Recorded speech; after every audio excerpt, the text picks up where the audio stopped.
good, guys? Welcome back to Ron's Rides. Welcome back to the channel and welcome back to another video where today we're going to talk about 10 things to love about the new 2020 Alfa Romeo Giulia Quadrifoglio. Now this was an article that came by me from pistonheads.com that was posted about a week ago from today's date.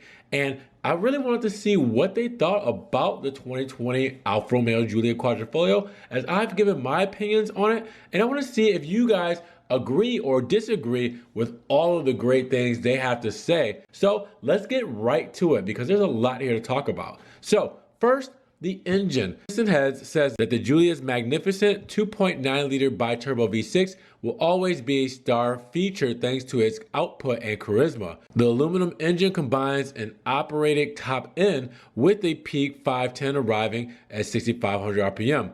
With doughy low down torque, the maximum 443 foot-pounds, all present just by 2,500 RPM.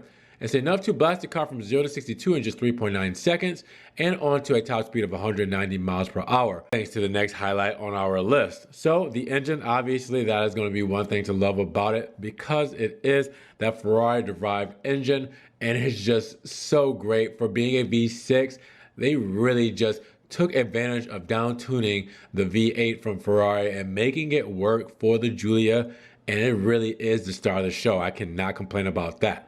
Number two, the Akrapovic exhaust system. PistonHeads says that a tempting new option for the Giulia Quadrifoglio comes with the Mopar accessories range, and that's an Akrapovic exhaust upgrade. So the option brings both a harmonically optimized rear silencer and branded carbon fiber tailpipe finishers. Now, as we said, this is an upgrade for 2020, and I'm not exactly sure if we can get it here in the States, but it is an upgrade for the 2020 Giulia. It does not come with it right away, especially if it's here in the US, which is a bit of a bummer. Not saying that the Alfa Romeo Giulia doesn't sound incredible, especially in a race mode when those valves are open, but in order to get that Akrapovic racing sound, might be a little bit more tricky. Now, number three on PistonHeads' list is the interior. They say the new Giulia Quadrifoglio's cabin has been upgraded with a new steering wheel and leather-clad gear shift. The new center console brings additional storage space, as well as the welcome arrival of an integrated wireless charging pad to cut down on cable clutter. The combination of Italian craftsmanship with the extensive use of carbon fiber, aluminum, and high-grade leather makes the Quadrifoglio a properly special place to spend time. And I just brought this up with a 2.0 Giulia that had all the options and it had the carbon fiber package. Just imagine sitting in something like that, but with the next level upgrade. Like, the finishes are great and top notch, and Alfa really nailed it out of the park when they updated and redesigned this new interior. Part of that interior is their number 4 on the list, and that is the touchscreen. They say a new multi-touch interface is quicker and more intuitive to use, featuring an 8.8-inch high-resolution touchscreen.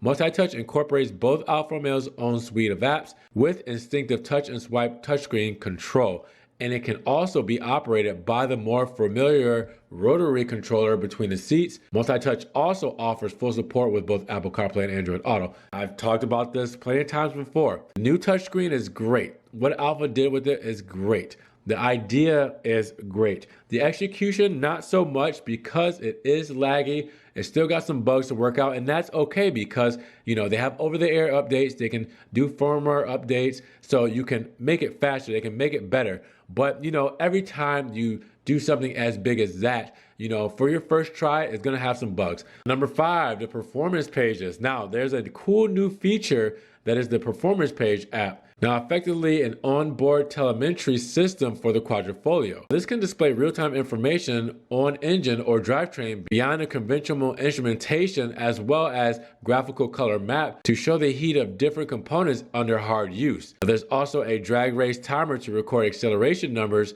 in a safe environment, of course. This is a car that you're going to be taking to the track, which it is a road car for the track. Then a performance page that really just kind of breaks down things for you, helps you out in the long run, and helps you really get the most out of this Giulia makes sense.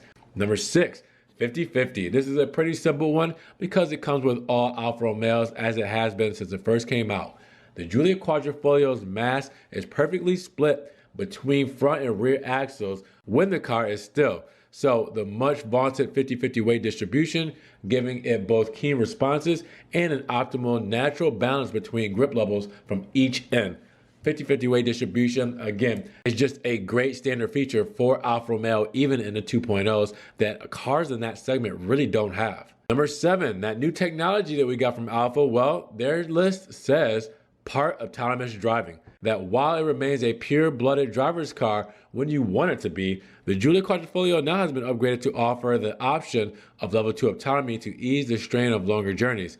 The car is able to regulate its speed around other road users in almost all conditions. Other active safety features include lane keeping, blind spot monitoring, forward collision warning with AEB, and park assist with auto high beam. We've gone through the driver assistance. I did say it does drive a little different than it used to with the electronic steering, but it's still a great driving machine, better than most in this segment for sure, guys. It's not something that you're gonna notice if you haven't driven tons of Alfa Romeos as I have, working at the dealership, selling them. I can tell the difference because I've driven so many. If you've never driven one before or you didn't drive it as much, you really won't tell the difference, but that's my opinion.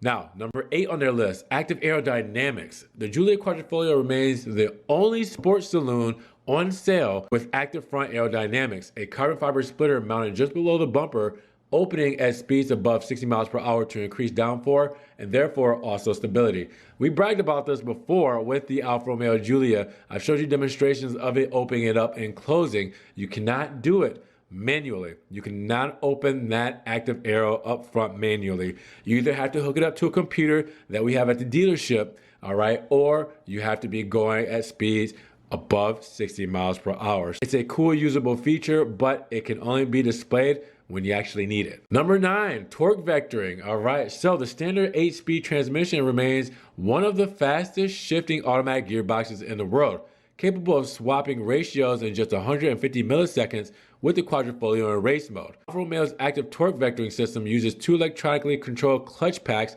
to shift effort across the rear axle, optimizing both traction and stability. Guys, I can't tell you how thrilling race mode is. You have to experience it. I've tried my best to show it on the channel. You guys have to drive a Giulia Quadrifoglio in race mode before you die.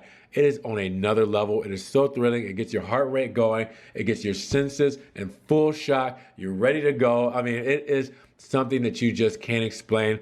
You just have to be in the moment. And number 10 on the list of the 10 things that you are going to love about the Alfa Romeo Giulia Quadrifoglio, this is important, the badge. The Quadrifoglio 4-leaf clover has been a part of Alfa Romeo's history since 1923 when Ugo Savolci drove a car wearing it to victory in the famous Targa Florio. So he died later that year while testing at Monza. And in tribute to him, every Alfa Works race car since then has worn the Quadrifoglio badge to have the company's most special road cars. That's a very special badge, guys. Obviously, we've talked about the history behind that before, but with that said, Alfa has such rich racing history. I mean, it's just something that can't be overlooked. There's just a special company. It's not another piece of metal. This is really what Italian cars were built on when you talk about Alfa Romeo. There's no denying that. They are special. But with that said, do you agree with PistonHead's 10 things that you'll love about the Alfa Romeo Giulia Quadrifoglio? Did they get it right? Were there some things that they were missing? Or did you not agree with any of them at all? Let me know down in the comments below. Now with that said, in case you guys enjoyed the video, make sure you give it a thumbs up. Giving it a thumbs up helps get it up in the rankings. More people can see it, and we can talk about that top 10 list of the 2020 Giulia Quadrifoglio and everything that you'll love. Now, if you guys want to help further support the channel, check the links down below. I have a one-time link to my PayPal, Venmo, and Cash App if you guys want to donate $1 or $2 to the channel. You can also check out the Ron's Rides merch. We get a Ron's Rides t-shirt, stickers, hoodies, everything Ron's Rides. Make sure you check that out. Or follow my social media, Facebook, Snapchat, Instagram. See what I'm posting Alfa Romeo, Ferrari, and Maserati that doesn't always make it to the channel. Now make sure you guys subscribe, but click that notification bell so you can get these videos straight to your inbox as soon as they come out. Guys, be blessed. Have a great day. Be safe out there, and we'll talk to you guys in the next Ron's Rides video. Peace.